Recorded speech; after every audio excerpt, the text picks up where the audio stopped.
పేరు Vikram. వైజాగ్లోనే most successful business మ్యాన్లో నేను ఒకరిని. అందమైన భార్య, మంచి బిజినెస్, లంకంత కొంప, ఇంటికి ముందు 4 కార్లు, ఇంట్లో 10 మంది పనులు.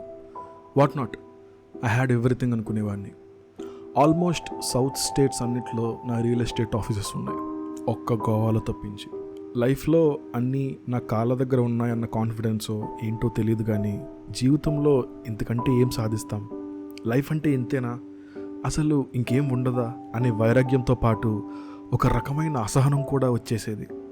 ఒక్కోసారి చాలా బోరింగ్గా అనిపించి నా మీద నేనే శ్రద్ధ తీసుకోకపోవడంతో పాటు నా భార్య సుష్మాని కూడా పెద్దగా పట్టించుకునేవాడిని కాదు. సుష్మా ఒక ఆర్కిటెక్ట్, కానీ నా బిజినెస్ డెవలప్మెంట్ కోసం తనని ఎంబీఏ చేయమని అడిగిన వెంటనే ఒప్పుకుంది. తన ఎంబీఏ అయ్యాక నాకు బిజినెస్లో హెల్ప్ చేసేది. రోజుకి 5కి లేవడం, జాగింగ్ చేయడం, 9 లోపు ఫ్రెష్ అప్, బ్రేక్ఫాస్ట్ కంప్లీట్ చేసుకుని ఆఫీస్కి వెళ్ళి నైట్ లేట్గా ఇంటికి వచ్చి పడుకోవడం. మరీ లూప్ మోడ్లో బ్రతుకుతున్నాం అనిపించేది. ఇలా ఇంకెన్నాళ్ళలో తెలిసేది కాదు. ఈవెన్ పిల్లలు కనాలి అంటే వాళ్ళకి సెపరేట్గా టైం కేటాయించాలి, అంత టైం ప్రజెంట్ నా దగ్గర లేదు అనే భయంతో కిడ్స్ విషయం కూడా ప్రొలాంగ్ చేస్తూ వచ్చేవాడిని. నన్ను క్లోజ్గా అబ్జర్వ్ చేస్తున్న సుష్మా ఒకరోజు నా దగ్గరకు వచ్చి, ఈ బిజినెస్లో టెన్షన్ నుండి బ్రేక్ తీసుకుందాం, నాకు ఎప్పటి నుండో సెయింట్ కేథడ్రల్ చర్చ్ చూడాలని ఉంది, ఒక 1 వీక్ గోవాకి వెళ్దామని రిక్వెస్ట్ చేసింది. నిజానికి నాకు గోవా చూడడానికి అంత ఇంట్రెస్ట్ లేదు. వైజాగ్లో కంటే బీచెస్ ఏమంత గొప్పగా ఉంటాయి అనే ఫీలింగ్తో ఉండేవాడిని. బట్ ఇక్కడ బీచెస్లో తాగలేం, కానీ అక్కడ బీచెస్లో ప్రశాంతంగా తాగొచ్చు అని ఒక్కటే ఆలోచించి, అండ్ అలాగో గోవాలో నా ఆఫీస్ బ్రాంచ్ లేదు కాబట్టి వీలైతే అక్కడ బ్రాంచ్ ఆఫీస్ స్టార్ట్ చేసే పాసిబిలిటీస్ గురించి ఎంక్వైరీ చేయొచ్చని గోవా ట్రిప్కి ఓకే చెప్పా. నా పిఏకి కాల్ చేసి గోవాలో అకామిడేషన్ ఎక్సెట్రా అన్ని బుక్ చేయమన్నాను. అలా ఒక 4 డేస్కి మా గోవా ప్రయాణం స్టార్ట్ అయింది. వాస్కోడిగామాలో ఫ్లైట్ దిగిన వెంటనే ఎయిర్పోర్ట్ పక్కనే ఉన్న కార్ రెంటల్స్లో మంచి కంఫర్టబుల్ మెర్సిడీస్ తీసుకున్నాం. కార్ స్టార్ట్ చేసిన ఒక 1 అవర్కి నార్త్ గోవాలోని క్యాండోలిమ్ బీచ్ దగ్గర నోవోటెల్కి చేరుకున్నాం. సూట్ మంచి లావిష్గా ఉంది. మేము రూమ్లో చేరిన కాసేపటికే అన్ని రకాల సీ ఫుడ్స్తో మంచి బఫే లంచ్ స్టార్ట్ అయింది. అది అయ్యాక కాసేపు రెస్ట్ తీసుకుని ఈవినింగ్ క్యాండోలిమ్ బీచ్కి వెళ్ళి ఎంజాయ్ చేసాం. నెక్స్ట్ డే మా నిజమైన గోవా ట్రిప్ స్టార్ట్ అయింది. క్యాండోలిమ్ నుండి ఓల్డ్ గోవా వెళ్తే అక్కడ fountain has heritage streets, Portuguese culture, ఇలా ఎక్స్ప్లోర్ చేయడానికి చాలా ఉన్నాయి. పొద్దున్నంతా సెయింట్ కేథడ్రల్లో ఇంకో 2 చర్చెస్ చూసిన తర్వాత ఈవినింగ్ పోర్చుగీస్ స్ట్రీట్స్కి వచ్చాం. అక్కడ కాసేపు గోవాని ఎక్స్ప్లోర్ చేస్తూ సరదాగా విండో షాపింగ్కి వెళ్ళాం. మోస్ట్ ఆఫ్ ద పీపుల్ పూల చొక్కాలు, షార్ట్స్ వేసుకుని చేతిలో బీర్ పట్టుకుని పబ్లిక్గా డ్రింక్ చేస్తూ అలా నడుచుకుంటూ వెళ్తుండడం నచ్చింది. కోర్స్ నేను కూడా వచ్చింది దానికోసమే అని ఆలోచిస్తూ ఉండగా కాసేపటికి సుష్మా ఇంకా చాలు, రూమ్కి వెళ్ళిపోదామంది. బట్ నాకు ఆ ప్లేస్ని ఇంకా ఎక్స్ప్లోర్ చేయాలనిపించింది. సుష్మాకి కార్ కీస్ ఇచ్చి, నువ్వు వెళ్ళి కారులో కూర్చో, నేను కాసేపు తిరిగి వస్తాను అని చెప్పేసరికి తన ముఖం మాడిపోయింది. ఇక్కడ ఇంకా కొన్ని టైప్స్ ఆఫ్ బార్స్ ఉన్నాయి సుష్మా, నువ్వు రావటం అంత బాగోదు, డైలీ ఆఫీస్ వర్క్స్తోనే ఉంటున్నా కదా, ఈరోజు ఒక్కరోజు ప్లీజ్ అని బతిమాలేసరికి, సరే తాగు, కానీ లిమిట్లో తాగు, క్యాబ్స్ దొరకకపోతే నాకు కాల్ చేసి లొకేషన్ పెట్టు అని చెప్పి తన హోటల్కి వెళ్ళిపోయింది. తను వెళ్ళిపోయాక నేను ఒక ఫ్రెంచ్ బార్కి వెళ్ళి రకరకాల వైన్స్ టేస్ట్ చేసి బయటకు వచ్చాను. అప్పటికే కాస్త హెవీగా ఎక్కింది. క్యాబ్ బుక్ చేద్దామని ఫోన్ తీస్తే ఛార్జింగ్ లేదు. సర్లే ఆ స్ట్రీట్ చివరి క్యాబ్స్ ఉన్నాయని నెమ్మదిగా పోర్చుగీస్ ఆర్కిటెక్చర్ చూసుకుంటూ నడుస్తున్నాను. అక్కడ కొంచెం దూరంలో నో యువర్ ఫ్యూచర్ అని ఒక బిల్డింగ్ దగ్గర బోర్డు కనపడింది. అదేంటో చూద్దామని సరదాగా అక్కడికి వెళ్ళాను. ఒక చిన్న ఎంట్రన్స్ నుండి స్టెప్స్ దిగి ఆ బిల్డింగ్ అండర్ గ్రౌండ్లోకి వెళ్ళాను. ఓ మాదిరిగా జనాలు బాగానే ఉన్నారు. నన్ను ఎందుకో కాస్త వింతగా చూశారు. బహుశా నా రెగ్యులర్ డ్రెస్సింగ్ వల్లేమో. చుట్టూ డిఫరెంట్ టైప్స్ ఆఫ్ లైట్స్, మంచి ఫ్లోరసెంట్ స్మెల్, పంకిన్ వ్యాక్స్తో చేసిన క్యాండిల్స్, ఇలా కాస్త డిఫరెంట్గా ఉంది ఆ ప్లేస్ వైబ్. నేను వెళ్ళిన 5 మినిట్స్కే ఒక అమ్మాయి వచ్చి నా రైట్ హ్యాండ్కి ఆలివ్ ఆయిల్ రాసింది. ఇదెందుకు అని అడిగితే, మా ఎమిలీ మేడం హ్యాండ్ చూసి ఫ్యూచర్ చెప్తారు, అందుకే ఆయిల్తో క్లీన్ చేసుకోవాలి అని చెప్పింది. ఆ ఆయిల్తో హ్యాండ్ క్లీన్ చేసుకుని కూర్చున్నా. ఒక ఫామ్ ఇచ్చి ఫిల్ చేయమన్నారు. దాని మీద Emily psychiatrist, black magic and paranormal activities reliever అని ఉంది. అది చూసి ఈ రోజుల్లో కూడా ఇలాంటివి ఉంటాయా అని నాలో నేను అనుకుని ఫామ్ ఫిల్ చేసి ఇచ్చి వెయిట్ చేశాను. 15 నిమిషాల తర్వాత కూడా లోపల నుండి నన్ను ఎవరూ పిలవలేదు. ఇంకా వెయిట్ చేయలేక విసుగొచ్చి బయటకు వచ్చేద్దామని లేచేసరికి, are you being so hurry in your business also అని నాకు ఒక వాయిస్ వినిపించింది. వెంటనే వెనక్కి తిరిగాను. అక్కడ డోర్లో నుండి ఈ వాయిస్ వినపడింది. డోర్ దగ్గరికి కాస్త భయంగా నడుచుకుంటూ వెళ్ళేసరికి ప్లీజ్ కమ్ ఇన్ విక్రమ్ అని అంది. నెమ్మదిగా లోపలికి వెళ్ళాను. ఒక పండు ముసలావిడ విక్రమ్ ప్లీజ్ సిట్ అంది. ఆవిడ యాక్సెంట్ వింటే she's not Indian, might be from Europe అనిపించింది. ఆల్మోస్ట్ 85+ ఉండొచ్చు. ఫుల్ ఫెయిర్గా సిల్కీ వైట్ హెయిర్తో పర్పుల్ ఐస్తో ఉంది. నా కళ్ళల్లో కళ్ళు పెట్టి అదే పనిగా చూస్తుంది. అప్పటికే కాస్త హైలో ఉన్న నేను జేబులో 10,000 తీసి ఆవిడ టేబుల్ మీద పెట్టి త్వరగా చెప్పు అనగానే ఆవిడ చిన్నగా నవ్వింది. నాకెందుకో కాస్త ఇరిటేటింగ్గా అనిపించి 10K ఇచ్చాను కదా, కాస్త త్వరగా అండ్ మంచిగా చెప్పండి అనేసరికి నా వైపు కాస్త కోపంగా చూసింది. నేను మాట్లాడకుండా కామ్గా కూర్చున్నా. ఆవిడ పక్కనే ఉన్న ఒక ఆలివ్ ఆయిల్ బౌల్ తీసింది. దానిలో ఏదో యానిమల్ బోన్ లాగా ఒకటి ఉంది. దాన్ని రౌండ్గా తిప్పుతూ ఒక్కసారిగా ఆ బోన్ని పైకి లేపింది. ఆ బోన్ చివర వెంటనే ఒక స్పార్క్లా వచ్చింది. నేను భయపడ్డాను. అప్పుడు ఆవిడ what do you want to know Vikram అని అడిగేసరికి నెక్స్ట్ 6 నెలల్లో గోవాలో బిజినెస్ స్టార్ట్ చేద్దాం అనుకుంటున్నా. అది సక్సెస్ అవుతుందా లేదా అని ఇంకా ఏదో అడగబోతుంటే your company is going to be ruined and face bankruptcy అని చెప్పింది. నాకు ఒక్కసారిగా ఎక్కింది మొత్తం దిగిపోయింది. 2 minutes సైలెంట్గా ఉండి ఒక్కసారి గట్టిగా నవ్వాను. అసలు అలా ఎలా జరుగుతుంది? I'm a very successful in business and నాకు ఎటువంటి డెబ్ట్స్ కూడా లేవు. మీరేదో ఫూలిష్గా చెప్తున్నారు, డోంట్ ప్లే జోక్స్ అని నేను అనేసరికి you think it's a joke but it's going to happen soon అని చెప్పింది.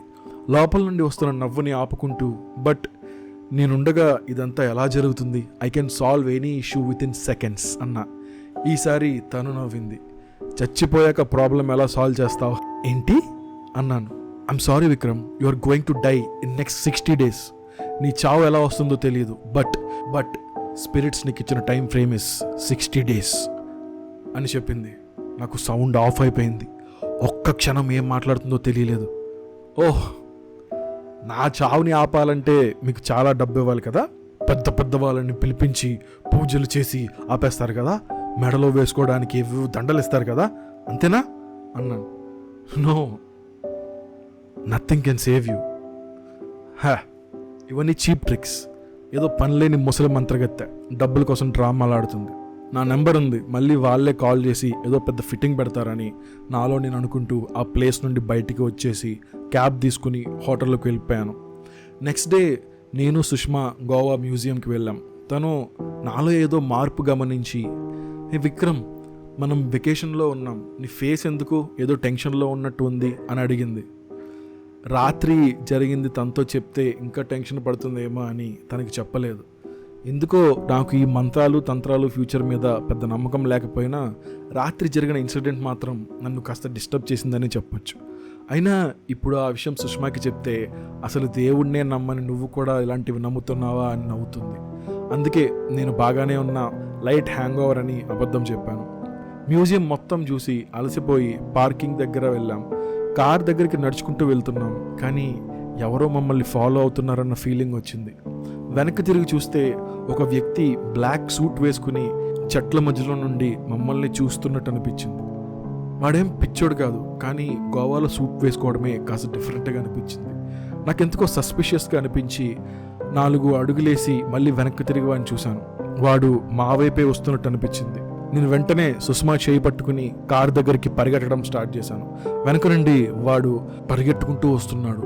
ఇంకా నేను నీకు కొన్ని రోజులే, నీ చావు దగ్గరికి వస్తుంది, నా మాట వింటే నీకే మంచిది, లేదంటే అంతే సంగతులు అని గట్టిగా అరుస్తున్నాడు. ఆ మాటలు విన్న వెంటనే నాలో ఇంకా భయం ఎక్కువైంది. ఆగి కాన్ఫరెన్స్ చేద్దాం అనుకున్నాను, కానీ వాడు ఎగ్జాక్ట్గా నా అంత హైట్ ఉన్నాడు అండ్ లాంగ్ కోట్ వెనక ఏమైనా వెపన్స్ దాచాడేమో అని డౌట్ వచ్చింది. నా దగ్గర డిఫెండ్ చేయడానికి కూడా ఏం లేదు. ఆగకుండా కార్ దగ్గరికి పరిగెట్టాం. లాక్ ఓపెన్ చేసిన వెంటనే కార్ ఎక్కేసి స్టార్ట్ చేసి ఫాస్ట్గా మూవ్ అయ్యాం. వాడు మా వెనకే చాలాసేపు ఫాలో అవుతూ వచ్చాడు. జస్ట్ 20 feet దూరం మాత్రమే ఉంది మా ఇద్దరికి. నేను రేర్ వ్యూ మిర్రర్ నుండి చూస్తూ కార్ డ్రైవ్ చేస్తున్నా.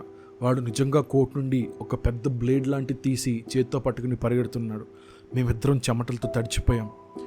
నిజం చెప్పు, నిన్న నువ్వు బార్లో ఎవరితోనో గొడవ పడ్డావు కదా, వాడేనా ఇప్పుడు వెంటబడుతున్నాడు అని సుష్మా అడిగేసరికి, పిచ్చా నీకేమైనా, నేను వాడిని చూడడం ఇదే మొదటిసారి అని చెప్పాను. అలా కాసేపు చేసిన తర్వాత మేమేదో షార్ట్ కట్ తీసుకుని హైవేలోకి వచ్చి ఎస్కేప్ అయిపోయాం. ముందు జరిగిన ఇన్సిడెంట్కి సుష్మా భయపడిపోయింది. నన్ను గట్టిగా హగ్ చేసుకుని పడుకుంది. ఇన్ఫ్యాక్ట్ నేను అలా తన ప్రజెన్స్ని ఫీల్ అయ్యి కొన్ని సంవత్సరాలు అయిందనిపించింది. తను నా పట్ల తీసుకునే కేర్ని నేను ఎప్పుడూ పెద్దగా పట్టించుకోలేదు. బట్ ఈరోజు నేను లేకపోతే తను ఏమైపోతాదో అనే ఆలోచన కలిగేలా చేసింది. వాడెవడు విక్రమ్, మన వెనక ఎందుకు పడ్డాడు, ఐఎమ్ సో వరీడ్ అనేసరికి వాడెవడో పెద్ద సైకోగాడు, నోటుకొచ్చింది వాగాడు, నువ్వు అనవసరంగా ఎక్కువ ఆలోచిస్తున్నావు, బ్రెయిన్లో ఆ స్క్రాప్ గురించి డిలీట్ చేసేసి హ్యాపీగా పడుకో, రేపు మనం స్పైస్ గార్డెన్కి వెళ్ళాలి అని తనని సముదాయించాను. నెక్స్ట్ డే పొద్దున్నే లేచి ఎర్లీ బ్రేక్ఫాస్ట్ చేసేసాం. స్పైస్ గార్డెన్ చాలా పెద్దది, మా హోటల్ నుండి 3 hours డ్రైవ్, దాటు in forest area and ghat రోడ్లో. అక్కడ పెద్దగా ఫెసిలిటీస్ ఏమి ఉండవని చెప్పారు. అందుకే హోటల్ వాడే లంచ్ ప్యాక్ చేసి మాకు మార్నింగ్ 8కే ఇచ్చేశాడు. బ్లాంకెట్స్, వాటర్ బాటిల్స్, ఫుడ్ అన్ని ట్రక్లో సర్దుకుని స్టార్ట్ అయ్యాం. మధ్యలో చిన్న చిన్న బ్రేక్స్ తీసుకుంటూ ఆఫ్టర్నూన్ 12కి అక్కడికి రీచ్ అయిపోయాం. పార్కింగ్ నుండి గార్డెన్ లోపలికి ఆల్మోస్ట్ 1 kilometer ఉంది. బ్లాంకెట్స్ అండ్ ఆల్ తీసుకుని నెమ్మదిగా నడుచుకుంటూ వెళ్ళాం. ఈవినింగ్ 4 వరకు అక్కడే టైం స్పెండ్ చేసి తర్వాత నెమ్మదిగా నడుచుకుంటూ పార్కింగ్ దగ్గరికి వచ్చి కార్లో అన్ని సర్దుకున్నాం. ఈలోపు సడన్గా ఒక బ్లాక్ ల్యాన్సర్ కార్ మా మీదకి దూసుకుంటూ వచ్చింది. ఇద్దరం పక్కకు తప్పుకున్నాం. బట్ సుష్మాని ఆ కార్ లైట్గా టచ్ చేసుకుంటూ వెళ్ళిపోవడంతో తను కింద పడిపోయి పైకి లేవలేకపోయింది.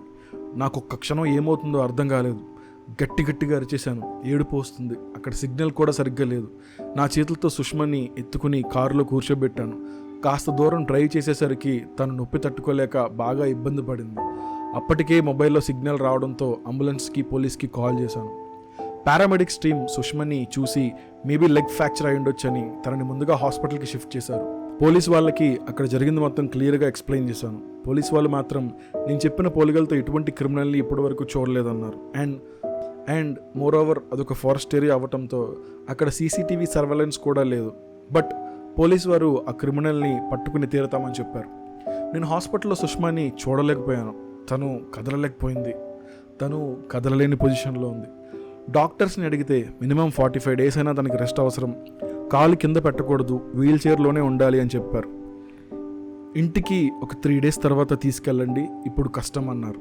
అలా 3 days అయిపోయాక మేము హాస్పిటల్ నుండి ఎయిర్పోర్ట్కి వచ్చేసాం. తన వీల్ చైర్ని పుల్ చేస్తుంటే మనసు చాలా బరువుగా అనిపించింది. ఇటువంటి అమ్మాయినా నేను ఇన్ని నాళ్ళు నెగ్లెక్ట్ చేసింది అని ఒక గిల్ట్ ఫీలింగ్ కలిగింది.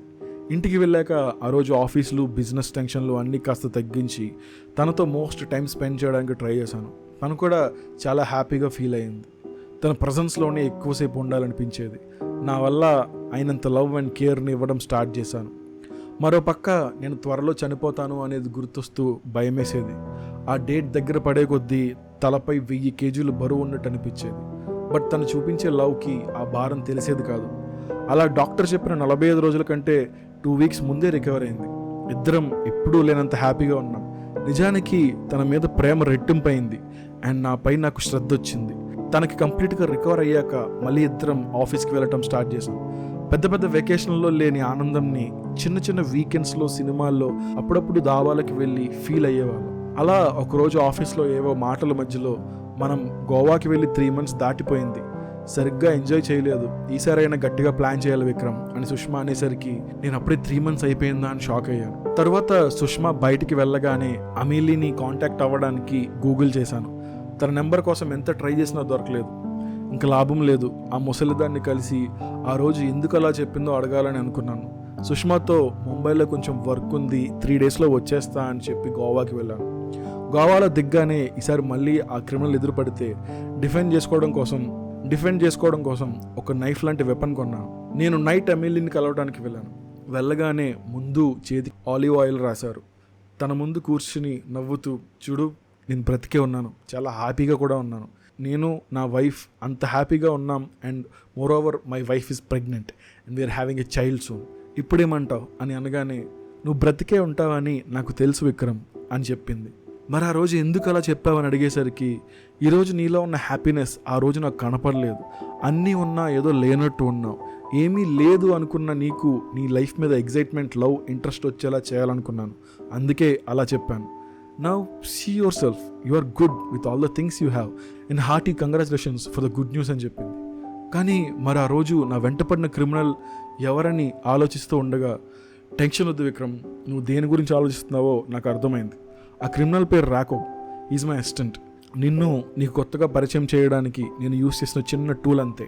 ఐమ్ సారీ, ఈ ప్రాసెస్లో చిన్న డిస్టర్బెన్స్ కలిగి ఉండొచ్చు, బట్ ఆ డిస్టర్బెన్స్ విలువే ఈరోజు నువ్వు ఇంత హ్యాపీగా ఉండడం అని చెప్పి తను నన్ను బ్లెస్ చేసింది. ఆ మాటలు విని బయటికి వస్తూ నాలో నేను హ్యాపీగా నవ్వుకుని నన్ను నాకు కొత్తగా పరిచయం చేసిన ఎమ్మెల్యేకి థ్యాంక్స్ చెప్పి వైజాగ్ రిటర్న్ అయ్యాను. Hope you like this story. మీకు ఈ కథ నచ్చితే, ఇలాంటి కథలు ఇంకా వినాలనుకుంటే subscribe to strange stories. And ప్రతి థర్స్డే అండ్ ప్రతి మండే నేను వీడియోస్ అప్లోడ్ చేస్తాను. యూట్యూబ్ ఆల్గరిథం కోసం ఒక లైక్ చేయండి. స్టోరీకి ఎంత రేటింగ్ ఇస్తారో కామెంట్ చేయండి. అవుట్ ఆఫ్ 10 ఈ స్టోరీకి మీరు ఎంత రేటింగ్ ఇస్తారో కింద కామెంట్ చేయండి. And thank you so much for watching. Good night. Peace out.